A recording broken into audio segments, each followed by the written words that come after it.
Hello दोस्तों। मुझे उम्मीद है कि आप सभी अच्छे होंगे। दोस्तों, अब हम एनालिसिस करेंगे निफ्टी 50 का। यहाँ पे आप देखेंगे आपको 15 मिनट का टाइम फ्रेम दिखाई दे रहा है। अब यहाँ पे आज जो आप देखेंगे, अगर आप 31st का ऑब्जर्वेशन करेंगे, आपको मार्केट रेंज बाउंड दिखाई दी। साथ ही साथ यहाँ पे ध्यान देने वाली बात कुछ और भी है। अगर आप इसे नोटिस करोगे तो आपको यहाँ पे एक चीज और दिखाई देगी। वो क्या है? जो 30 को हमें सपोर्ट देखने को मिला था, वही 31st को भी हमें सपोर्ट देखने को मिला है। यानी कि मार्केट 30 के लो पे ही सपोर्ट लेता रहा। ये भी आपको समझाया गया था, क्योंकि अगर इस सपोर्ट का मार्केट ब्रेकडाउन दे देता, यानी कि 30 का डे लो का अगर मार्केट ब्रेकडाउन दे देता, तो आपको मार्केट में गिरावट देखने को मिलती और कोशिश करता, मार्केट ने जो एक गैप अप ओपनिंग दी है, मार्केट इस गैप को फिल करने की कोशिश करता। लेकिन मार्केट बार बार यहीं पे ही सपोर्ट लेता रहा। सिर्फ इतना ही नहीं, जो 30 को मार्केट ने एक रेजिस्टेंस जोन बनाया था, 31st को भी मार्केट ने उसकी रेस्पेक्ट की, यहीं पे मार्केट रेजिस्टेंस के रूप में बना रहा। आपको ये भी बताया गया था कि अगर 30 के हाई का अगर मार्केट ब्रेकआउट दे देता, प्राइस ऊपर सस्टेन कर जाता, तब आपको बाइंग अपॉर्चुनिटी देखने को मिलती। काफी लोग मुझे कमेंट ये कर रहे हैं कि प्राइस सस्टेन के बारे में बताओ। मैं ऑलरेडी पहले ही वीडियो बना चुका, आप वहां पे जाके देख ले। इन फ्यूचर अगर मुझे ऐसा लगता है कि फिर से कुछ नई चीज समझानी चाहिए, तो मैं उसके लिए पर्टिकुलर वीडियो बना के आपको समझा दूंगा। फिलहाल हम आगे बढ़ते हैं। तो यहाँ से हमें क्या सीखने को मिलता है? यहाँ से हमें दो बातें पता लगी। पहला, निफ्टी 50 की हमें एक रेंज पता लग रही है, रजिस्टेंस का पता लग रहा है, हमें सपोर्ट का पता लग रहा है। और साथ ही साथ, हालांकि ये थोड़ा सा लेंदी है, आप यहाँ पे देखेंगे थोड़ा सा वाइडर है सिचुएशन पे, लेकिन हमारा एक पैटर्न फॉर्म हो रहा है। अगर आप इसे ध्यान से देखें, साफ साफ आपको दिखाई दे रहा है। मैंने आपको चार पैटर्न बताए हुए हैं। ट्रेंगल वाले पैटर्न आपको बताए गए हैं, साथ ही साथ ट्रेंड लाइन से मिलकर बने हुए पैटर्न आपको बताए गए हैं, पैरेलल लाइन से मिलकर बने हुए पैटर्न आपको बताए गए हैं। तो यहाँ पे हमें ये वाला पैटर्न नजर आ रहा है। अगर आप इन पैटर्न्स के बारे में नहीं जानते, तो नीचे डिस्क्रिप्शन में आपको लिंक मिल जाएगा, वहां पे मैंने डिटेल में बताया हुआ है, जाके देखिए। तो इस पैटर्न पे हमें रेजिस्टेंस जोन का पता है, सपोर्ट जोन का पता है। अगर मार्केट इसी जोन में आपको दिखाई देता है, तो आपको ट्रेडिंग को अवॉइड करना चाहिए। हालांकि मार्केट में आपने यहाँ पे अगर आप देखेंगे 200 पॉइंट का मोमेंटम है। नीचे आप देखेंगे 16,500 पे मार्केट ने सपोर्ट लिया है, ऊपर देखेंगे 16,700 पे मार्केट ने रेजिस्टेंस लिया है। तो यहाँ पे लगभग आप 200 पॉइंट का मोमेंटम मार्केट में देख सकते हैं। अब अगर मोमेंटम कम होता, मैं आपसे कह देता हूं कि आपको ट्रेडिंग को अवॉइड करना चाहिए। लेकिन यहां से हमें एक प्लस पॉइंट है। वो प्लस पॉइंट क्या है? फॉर एग्जाम्पल, मान लो मार्केट यहाँ पे दिखाई दे रहा है आपको, मार्केट में पॉजिटिव मोमेंटम दिखाई दे रहा है, आपने बाइंग पोजीशन बनाई। फॉर एग्जाम्पल, हम ऐसा एज्यूम करते हैं, तो आपको पता है आपको टारगेट कहां तक होना चाहिए। आपका टारगेट इस रेजिस्टेंस जोन तक होना चाहिए। इसके पास जाते ही आप तुरंत अपनी प्रॉफिट बुकिंग करेंगे। अब काफी लोग ये भी कहेंगे, सोचेंगे कि मार्केट इसका ब्रेकआउट भी तो दे सकता है। बिल्कुल दे सकता है। उस सिचुएशन पे हम दोबारा एंट्री लेंगे। या फिर मान लो आप इस रेजिस्टेंस जोन के आसपास हो और यहां से आपने सेलिंग पोजीशन बनाई हुई है, आपको दिखाई दे रहा है कि सेलर्स आप ही हो रहे हैं, मार्केट में आपको गिरावट देखने को मिलेगी और मार्केट ने यहां से गिरना शुरू किया। तो आपको पता है प्रॉफिट कहां पे बुक करना है। प्रॉफिट इस सपोर्ट जोन में बुक करना है, यानी 16,500 का जो ये जोन है, इस जोन के अंदर हमें अपना प्रॉफिट बुक कर लेना है। समझ गए आप अच्छे तरीके से? अगर इसका ब्रेकडाउन दे दिया, फिर से एंट्री ले लो। तो आपको ये चीज पता चल गई। अगर यहाँ पे कम मोमेंटम होता, तो मैं आपको ट्रेडिंग को अवॉइड कर देता। अगर आप अग्रेसिव ट्रेडर हैं, तो यहाँ पे आपको 200 के पॉइंट मिल रहे हैं, तो आप इन दोनों स्ट्रेटेजीज का इस्तेमाल कर सकते हैं। दूसरा, मैंने शुरुआत में ही आपको एक बात और कही थी कि आपको अगर मार्केट इस जोन में दिखाई देता है, तो आपको ट्रेडिंग को अवॉइड करना चाहिए। ये चीज मैंने आपको समझाई थी। क्योंकि अगर आप किसी दिन ट्रेडिंग नहीं करते, तो उससे कोई फर्क नहीं पड़ता। आप ऑब्जर्वेशन करो उस दिन मार्केट किस तरीके से मोमेंटम दिखा रहा है। अगर अपॉर्चुनिटी दिखाई दे, तो तुरंत उसे ग्रैब कर लो। फॉर एग्जाम्पल, मान लो आप ट्रेडिंग अवॉइड नहीं करते, आपको पता है ये रेजिस्टेंस जोन है, ये सपोर्ट जोन है।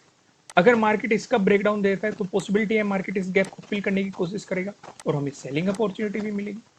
हमारे पैटर्न के अकॉर्डिंग भी तो यही है कि अगर ब्रेकडाउन मिला सेलिंग अपॉर्चुनिटी, और अगर आपको मिला ब्रेकआउट तो आपको मिलेगी बाइंग अपॉर्चुनिटी। तो हम इस चीज को भी ध्यान रख के चल सकते हैं। समझ गए मैं क्या समझाना चाह रहा हूँ? अच्छे तरीके से समझ में आएगा। कुछ भी समझ में ना आया हो तो वीडियो को वापस जाइए, देखिए। अब थोड़ा सा आगे बढ़ते हैं, और यहाँ पे जो हम डिस्कशन करने वाले हैं, ये करने वाले हैं डोजी के बारे में। यहाँ पे 1 डे का मैंने टाइम फ्रेम सिलेक्ट कर रखा है, यानी कि हर एक कैंडल एक दिन को रिप्रेजेंट कर रही है। और आज भी हमें एक डोजी दिखाई दी, ध्यान से देखो, एक डोजी दिखाई दी। ये डोजी हमें यहाँ पे भी दिखाई दी थी, यहाँ पे अपॉर्चुनिटी मिली थी, यहाँ पे भी हमें डोजी दिखाई दी थी, अपॉर्चुनिटी मिली थी, फिर से हमें डोजी दिखाई दे रही है। और ये कौन सी डोजी? अब ये भी सवाल उठता है। ये है हमारी long leg doji candlestick pattern, जिसपे मैंने आपको अपने दूसरे चैनल पे वीडियो भी प्रोवाइड करा रखी है, वेबसाइट पे भी आपको आर्टिकल प्रोवाइड करा रखा है।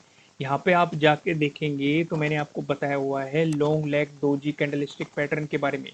और ये 2 टाइप की होती है। पहली होती है bearish long leg doji candlestick pattern, दूसरी होती है bullish long leg doji candlestick pattern. तो आप जाइए इन दोनों को समझिए। ये हमें बार बार दिखाई देता है और मैं बार बार कहता हूँ कि आपको इस वीडियो को देख लेना चाहिए। तो अगर आप चैनल पे जाना चाहते हैं तो चैनल का लिंक भी आपको नीचे डिस्क्रिप्शन में मिल जाएगा, नहीं तो सीधा आप वेबसाइट पे जाइए। वेबसाइट पे जाके आपको करना क्या है, आपको जाना है कैंडलस्टिक पैटर्न्स पे क्लिक करना है और 4th एपिसोड पे चले जाना है। 4th एपिसोड वो इसी के बारे में है और जाके डिटेल में समझना है आपको। यहाँ पे आप देखेंगे मैंने आपको समझाया हुआ है, यहाँ पे आप देख सकते हैं ये 4th एपिसोड है। 4th एपिसोड में मैंने डिटेल में समझाया। यहाँ पे आपको प्रॉपर स्क्रीनशॉट प्रोवाइड किए गए हैं। जैसे कि आप देखेंगे, आप पहचानेंगे कैसे कि ये लॉन्ग लेग डोजी है, किस तरीके से आपको दिखाई देगा। बियरिश लॉन्ग लेग डोजी की क्या पहचान होती है, bullish long leg doji candlestick pattern की क्या पहचान होती है, बियरिश लॉन्ग लेग डोजी का ट्रेड सेटअप किस तरीके से करना है, कहाँ पे स्टॉप लॉस लगाना है, कहाँ पे एंट्री लेनी है, कहाँ पे आपका टारगेट होना चाहिए, सारी चीजें बताई गई है। बुलिश लॉन्ग लेग डोजी का ट्रेड सेटअप भी डिस्कस किया गया है, कहाँ पे स्टॉप लॉस लगाना है, कहाँ पे एंट्री लेनी है, ब्रेकआउट मिल रहा है या ब्रेकडाउन मिल रहा है, किस सिचुएशन पे। आपको एग्जाम्पल भी बताए गए हैं किस तरीके से आपको ये दिखाई दे सकते हैं, बुलिस के भी और बियरिश के भी। सिर्फ इतना ही नहीं, वीडियो भी प्लेस की गई है, आप जाइए वीडियो पे क्लिक करेंगे तो आप इसे डिटेल में समझ सकते हैं। फिलहाल अभी मत देखिएगा, आप जाइए बाद में देखिएगा, पहले इस वीडियो को देख लो, समझ लो बाकी हमें और क्या क्या अपॉर्चुनिटी मार्केट में देखने को मिल रही है। तो फिलहाल हम निफ्टी 50 पे वापस आ गए। यहाँ पे 1 डे का टाइम फ्रेम आपको दिखाई दे रहा है। मैं इसे थोड़ा सा जूम करता हूँ जिससे कि आप इस डोजी को अच्छे तरीके से देख पाए। मैं इस डोजी की बात कर रहा था, ये डोजी आपको दिखाई दे रही है जो कि long leg doji candlestick pattern के बारे में है। तो जाइए इसे समझिए। फिलहाल हम वापस आते हैं और समझते हैं प्राइस एक्शन की मदद से सपोर्ट और रेजिस्टेंस पे। अगर आपको गैप अप ओपनिंग देखने को मिली या फिर फ्लैट ओपनिंग देके मार्केट ने आपको पॉजिटिव मोमेंटम दिखाया, इन दोनों ही सिचुएशन पे जो हमें रेजिस्टेंस नजर आ रहा है ये 16,700 पे दिखाई दे। अब यही लेवल हमने क्यों चुना? क्योंकि आज के दिन अगर आप 31st को भी देख रहे हैं, 31st को भी हमें यहाँ पे एक मजबूत रेजिस्टेंस देखने को मिला, यानी कि इसने बता दिया कि एक मजबूत रेजिस्टेंस जोन है हमारा।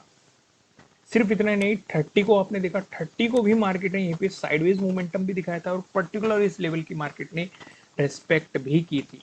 तो एक मजबूत रेजिस्टेंस बना हुआ है। तो पहला रेजिस्टेंस हमने आपके लिए यही चुना है, 16,700। ये रिवर्सल का कारण भी बन सकता है डिपेंडिंग ऑन यहाँ पे बायर्स का वॉल्यूम कैसा है। अगर बायर्स का वॉल्यूम कम है तो रिवर्सल का कारण बनेगा, यानी कि सेलर्स का वॉल्यूम ज्यादा है। लेकिन अगर बायर्स का वॉल्यूम ज्यादा होगा, सेलर्स का वॉल्यूम कम होगा, कहने का मतलब है कि सेलर्स कम खरीदना चाह रहे हैं, बायर्स बहुत तेजी से आ रहे हैं, तो मार्केट इसका डेफिनेटली अच्छे खासे वॉल्यूम के साथ ब्रेकआउट भी देना चाहिए। अगर इसका ब्रेकआउट मिलता है उस सिचुएशन पे जो हमें अगला रेजिस्टेंस नजर आ रहा है, ये 16,800 पे आपको अगला रेजिस्टेंस देखने को मिलेगा। अब हम अपना दूसरा डिस्कशन करते हैं। अगर आपको गैप डाउन ओपनिंग देखने को मिलती है या फिर फ्लैट ओपनिंग देके मार्केट आपको नेगेटिव मोमेंटम दिखाता है, इन दोनों ही सिचुएशन पे ध्यान से समझना मैं जो कहूंगा। जो हमने सपोर्ट लेवल चुना है 16,450 को चुना है, यानी कि नीचे चुना है। अब काफी लोग सोच रहे होंगे कि यहाँ भी तो हमें एक मजबूत सपोर्ट जोन दिखाई दे रहा था, क्योंकि हमने 16,500 के लिए चुना था और वीडियो की शुरुआत में हमने इसका डिस्कशन भी किया था। क्योंकि अगर आप ध्यान देंगे मार्केट इसके काफी नजदीक है। तो ये सपोर्ट जोन हो सकता है। अगर सपोर्ट जोन होगा ये, तो यहाँ से हमें डेफिनेटली एक बाइंग अपॉर्चुनिटी मिल जाएगी। लेकिन अगर मार्केट इसका ब्रेकडाउन दे देता है, तो मैंने आपको समझाया है मार्केट इस गैप को फिल करने की कोशिश करेगा, तो उस सिचुएशन पे यहाँ पे आपको पहला जो चीज मिल रही है, जो हमारा पैटर्न बन रहा था उसका ब्रेकडाउन मिल रहा है। दूसरी जो चीज हमें मिल रही है, जो 31st का डे लो है उसका भी ब्रेकडाउन मिल रहा है। 30 का जो डे लो है आपको उसका भी ब्रेकडाउन मिल रहा है। यहाँ पे आप देखेंगे 30 का डे लो, यहाँ पे आप देखेंगे 31st का डे लो, यानी कि यहाँ पे डे लो के ब्रेकडाउन वाली स्ट्रेटेजी भी काम करती हुई आपको दिखाई देगी। तीसरा, ये 2 दिन से 30 को भी और 31st को भी एक इंपॉर्टेंट सपोर्ट बना हुआ है, उस सपोर्ट का भी ब्रेकडाउन मिल रहा है। तो यानी कि आपको इतनी कंफर्मेशन मिल रही है। तो यहाँ पे जो हमें सीधा सपोर्ट जोन मिलेगा वो 16,450 पे पॉसिबिलिटी हो सकती है। इस सिचुएशन को आपको ध्यान रख के चलना है। लेकिन अगर मार्केट ने इसका भी ब्रेकडाउन दिया, फिर जो हमें सपोर्ट देखने को मिलेगा वो 16,350 पे आपको सपोर्ट जोन देखने को मिलेगा। यहाँ पे आप देखेंगे 27 को भी मार्केट ने इसी जोन में रेजिस्टेंस की तरह काम किया था। 23rd को भी देखो मार्केट ने इसी जोन में रेजिस्टेंस की तरह काम किया था। यानी कि मार्केट, कुल मिला कहने की बात यह है कि मार्केट इस गैप को फिल करने की कोशिश करेगा। अगर मार्केट ने इसका ब्रेकडाउन दे दिया तो 16,450 का अगर ब्रेकडाउन दे दिया तो पॉसिबिलिटी है मार्केट इस गैप को फिल करेगा। तो ये सिचुएशन आपको अच्छे तरीके से समझ में आ गई। प्राइस एक्शन की मदद से सपोर्ट और रेजिस्टेंस भी अच्छे तरीके से समझ में आ गए। अब मैं आपको सीधा लेके चलता हूँ नो ट्रेडिंग जोन की तरफ। यहाँ पे आप देखेंगे आपको दो रेड लाइन दिखाई दे। ऊपरले वाली लाइन की बात करें 16,622 को आप देख सकते हैं। नीचले वाली लाइन की बात करेंगे 16,515 को आप यहाँ पे देख सकते हैं, जो कि आप देखेंगे 30 का लो भी।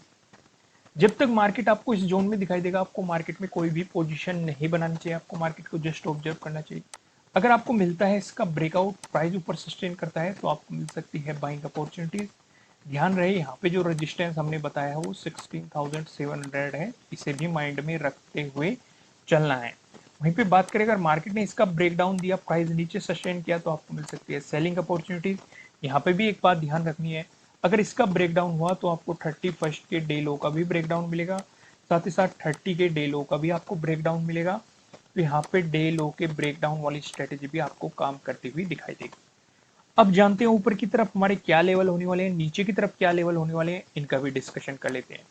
यहाँ पे आप देखेंगे पिवट पॉइंट पे देखते हैं, अगर निफ्टी 50 में आपको एक पॉजिटिव मोमेंटम देखने को मिला, ऐसी स्थिति में जो हमें पहला रेजिस्टेंस नजर आ रहा है ये 16,693 पे दिखाई दे रहा है। अगर मार्केट ने इसका ब्रेकआउट दिया, जो हमें दूसरा रेजिस्टेंस दिखाई दे रहा है ये 16,738 पे आपको दिखाई दे रहा है। अगर मार्केट ने इसका भी ब्रेकआउट दिया, जो हमें तीसरा रेजिस्टेंस दिखाई दे रहा है। तीसरा रेजिस्टेंस बताने से पहले मैं आपको बता दूं, किसी भी तरह का ना तो कोई बाय रिकमेंडेशन है, ना ही कोई सेलिंग रिकमेंडेशन है। ये जस्ट एजुकेशनल पर्पज से बनाई गई एनालिसिस वीडियो है। इन्वेस्ट करने से पहले आपको अपनी रिसर्च करनी है, अपने इन्वेस्टर की सलाह लेनी है, क्योंकि प्रॉफिट भी आपका होने वाला है, लॉस की जिम्मेदारी भी आपको अपने आप लेनी है। जो यहाँ पे हमें तीसरा रेजिस्टेंस दिखाई दे रहा है ये 16,811 पे आपको तीसरा रेजिस्टेंस यहाँ पे दिखाई दे रहा है। वहीं बात करें अगर निफ्टी 50 में आपको देखने को मिला नेगेटिव मोमेंटम, ऐसी स्थिति में जो हमें पहला सपोर्ट नजर आ रहा है ये 16,504 पे आप देख सकते हैं। अगर मार्केट ने इसका ब्रेकडाउन दिया, जो हमें दूसरा सपोर्ट दिखाई दे रहा है 16,431 पे आप देख सकते हैं। अगर इसका भी ब्रेकडाउन मिला, जो हमें तीसरा सपोर्ट यहाँ पे दिखाई दे रहा है 16,371 पे आपको तीसरा सपोर्ट यहाँ पे देखने को मिलेगा। अब एक नजर हम ऑप्शन चेन पे भी डाल लेते हैं। यहाँ पे आप देखेंगे 2 जून की हमने एक्सपायरी सिलेक्ट कर रखी है। कॉल की साइड हम देखने वाले हैं रेजिस्टेंस को, पुट की साइड हम देखने वाले हैं सपोर्ट को। रेजिस्टेंस की बात करेंगे तो 16,600 पे आप देख सकते हैं 36.1 लाख का आपको यहाँ पे ओपन इंटरेस्ट दिखाई दे रहा है। अगर मार्केट ने इसका ब्रेकआउट दे दिया, फिर आप देखेंगे 16,700 पे, जहाँ पे 44.2 लाख का आपको यहाँ पे ओपन इंटरेस्ट दिखाई दे रहा है। वहीं बात करें सपोर्ट की तो 16,500 पे आप देखेंगे 54.1 लाख का आपको यहाँ पे ओपन इंटरेस्ट दिखाई दे रहा है। अगर मार्केट ने इसका ब्रेकडाउन दिया, फिर आप देखेंगे 16,400 पे, जहाँ पे आपको 32.7 लाख का आपको यहाँ पे ओपन इंटरेस्ट दिखाई दे रहा है। दोस्तों मैं आपको फिर से कहूंगा कि वेबसाइट पे विजिट कीजिए, नीचे डिस्क्रिप्शन में आपको लिंक मिल जाएगा, जाइए और कैंडलस्टिक पैटर्न्स के बारे में पढ़िए। और यहाँ पे आपको जो ये long leg doji candlestick pattern है, इसे तो जरूर जाके देखना है, क्योंकि ये कैंडलस्टिक पैटर्न, ये डोजी आपको चार्ट में भी दिखाई दे रही है। आपको ट्रेड लेने में मदद मिलेगी, मार्केट के मोमेंटम को समझने में मदद मिलेगी, और बाकी सारी चीजें भी हमने इसमें बहुत सारी चीजें एक्सप्लेन की है 4th एपिसोड में। और ये बार बार आपको रिकमेंड किया जा रहा है, ये एपिसोड तो आपको देखना ही चाहिएगा। वीडियो को लाइक कीजिएगा, कमेंट कीजिएगा, चैनल को सब्सक्राइब कीजिएगा, बेल आइकन भी प्रेस कीजिएगा। ठीक है दोस्तों, फिर मिलेंगे किसी नेक्स्ट वीडियो में किसी अच्छे कंटेंट के साथ। Thank you.